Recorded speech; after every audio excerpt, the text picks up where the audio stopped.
My wife refused all physical contact after our honeymoon, saying, "It's my body, you don't get to demand anything from me." My name is Zane Nightfall. I'm 32 years old and I work as a forensic audio specialist in Boulder, Colorado. Celeste's words hit like ice water as she pulled away from what should have been our first kiss as husband and wife in our new home. We'd been back from our honeymoon at Crimson Peak Resort for exactly 3 days. What I thought was the beginning of married life turned into something I never could have imagined. Not anger, not rejection, but a complete emotional shutdown that would reveal secrets I never suspected. "I understand," I said quietly, stepping back. "I respect your boundaries." Celeste looked almost surprised by my response. She'd positioned herself near the kitchen counter, arms crossed as if preparing for an argument that never came. Her red hair caught the afternoon light streaming through our Summit Ridge home's windows, and for a moment she looked like the woman I'd fallen in love with 2 years earlier. "Good," she said, though something flickered across her face. "Because I need space to adjust to married life." Space. After a honeymoon where she'd barely touched me, claiming exhaustion from wedding planning. After months of engagement where physical intimacy had gradually diminished to nothing. I should have seen the pattern, but love makes you blind to details that don't fit the story you want to believe. That first week, I gave her the space she requested. I worked late at my studio analyzing voice patterns for court cases that required absolute concentration. When I came home, Celeste would be in her art studio or already asleep. We lived like polite roommates sharing a mortgage. By the second week, I started noticing other changes. Celeste's phone, which had always been casually accessible, now required a passcode. She received calls that made her step outside, claiming they were about gallery exhibitions for her photography work. Her schedule became increasingly unpredictable. "Where were you today?" I asked one evening as she returned home near midnight. "Art collective meeting," she replied without meeting my eyes. "We're planning a group show." I nodded, though something didn't feel right about her answer. The way she clutched her phone, the slight tremor in her voice, the fact that she hadn't mentioned any group show before. 3 weeks into our marriage, Celeste announced she needed her own bedroom. "I've always been a light sleeper," she explained, "and with your work schedule, this makes more sense." I helped her move her things into the guest room without protest, but that night, lying alone in what was supposed to be our marital bed, I made a decision that would change everything.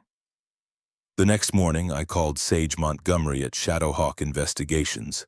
We'd worked together years earlier when her firm provided audio analysis for criminal cases involving my forensic testimony. Sage was thorough, discreet, and understood technology in ways that gave her an edge over traditional investigators.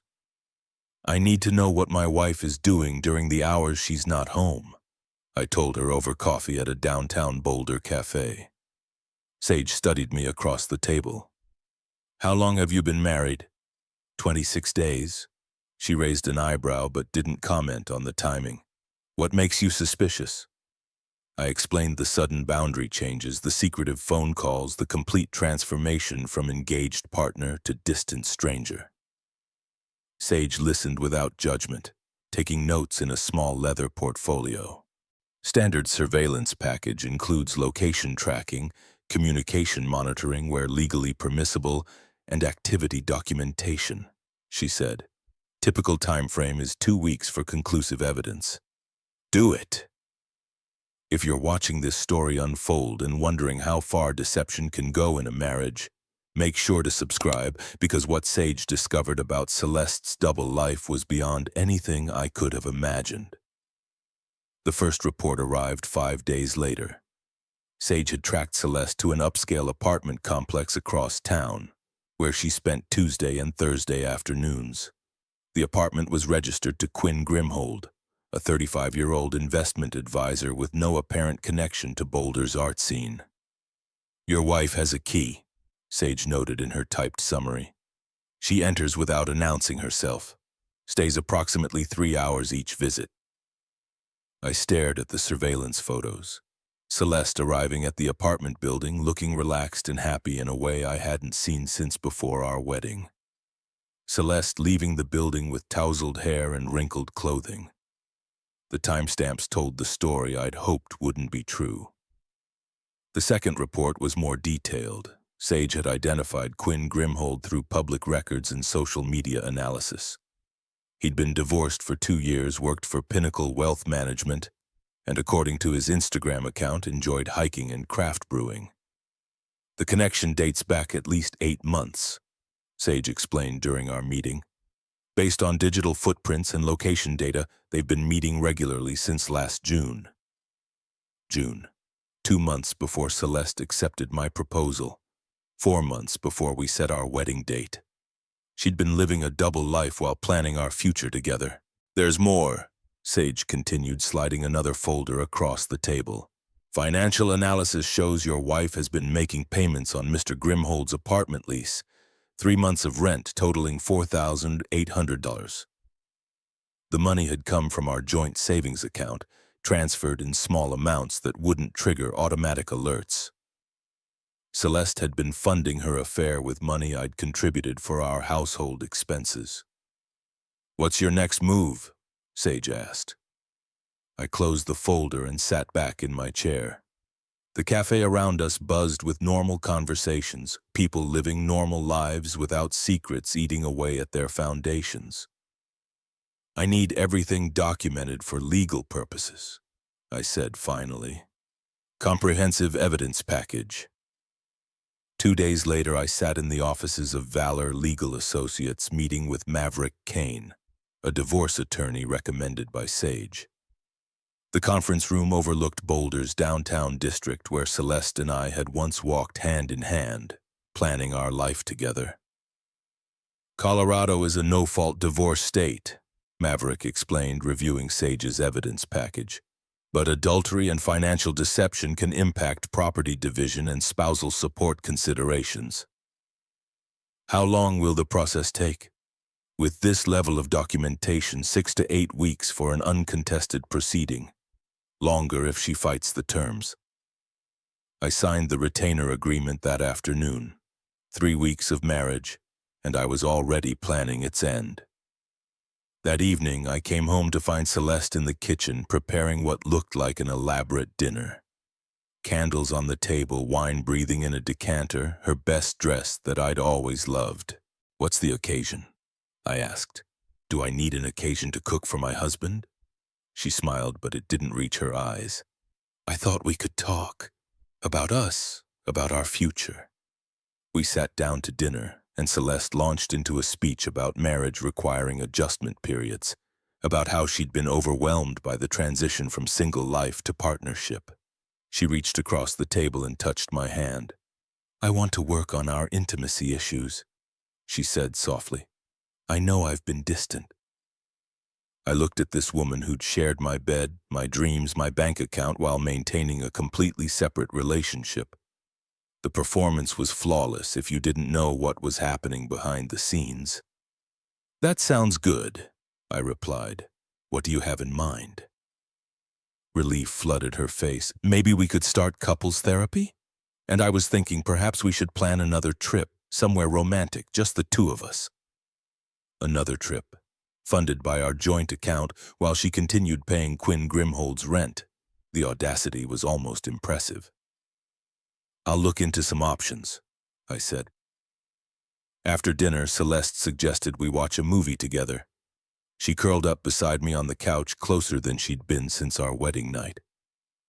Her head on my shoulder, her hand resting on my chest. It might have been comforting if I didn't know she'd been in Quinn's bed that same afternoon. 3 days later, the divorce papers were filed. I arranged to have them served while Celeste was at her Tuesday appointment with Quinn. I wanted to be present for her reaction. Phoenix Rivera, the process server, called me at 6:30 p.m. "Papers delivered." The subject seemed shocked, asked me to repeat the grounds for filing. I was waiting in the living room when Celeste's key turned in the lock. She entered carrying the legal documents, her face pale and confused. "Zane?" Her voice was small, uncertain. What is this? Divorce papers. I'm dissolving our marriage. But why? After last night, I thought we were working things out. I stood up from the chair where I'd been waiting. How long have you been seeing Quinn Grimhold? The color drained completely from her face. The legal papers fluttered to the floor as her hands began to shake. I don't know what you're talking about. I walked to the coffee table and picked up a manila envelope. Surveillance photos, financial records, timeline of your relationship dating back 8 months. Celeste sat down heavily on the couch, staring at the evidence spread before her. You had me followed? I had my marriage investigated when my wife suddenly became allergic to my touch, while spending 3 afternoons a week at another man's apartment. The silence stretched between us. Outside, our neighbors were probably preparing for normal evenings with their spouses, not sitting through the destruction of everything they'd built together. It's not what you think, Celeste said finally. It's exactly what I think. You've been living a double life since before we got engaged.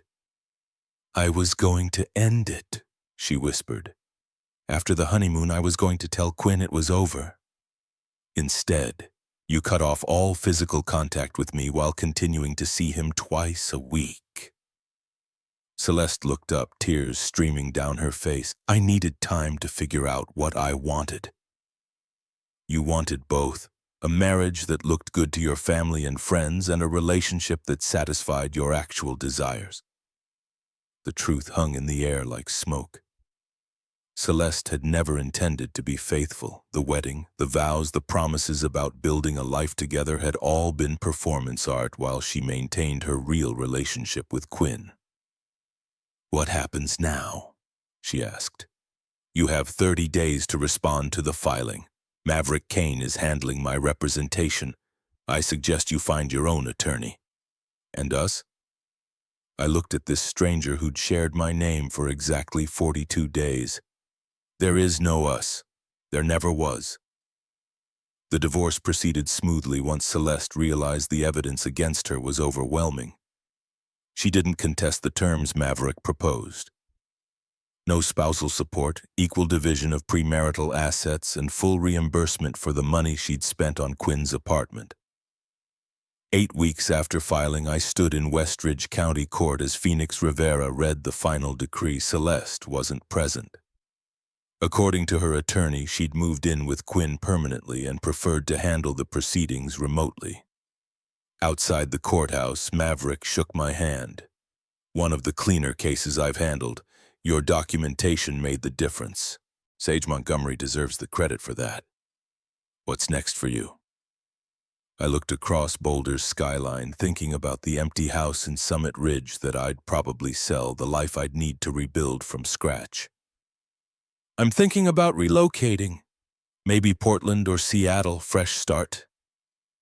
3 months later, I was packing the last boxes from our former home when my brother Orion stopped by to help with the move. We'd loaded most of my furniture into the truck when he handed me an envelope that had been in the mailbox. Addressed to both of you, he said. I recognized Celeste's handwriting.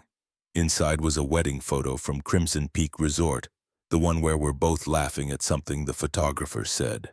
On the back, she'd written, I'm sorry it ended this way. You deserved better than what I gave you. I looked at the photo for a long moment, remembering that laugh, the happiness that had felt so real in that moment. Then I placed it in the box with other remnants of a marriage that had lasted shorter than most people's vacation plans. You okay? Orion asked. I'm getting there. That evening, I drove through Boulder one last time before heading to my new job in Seattle.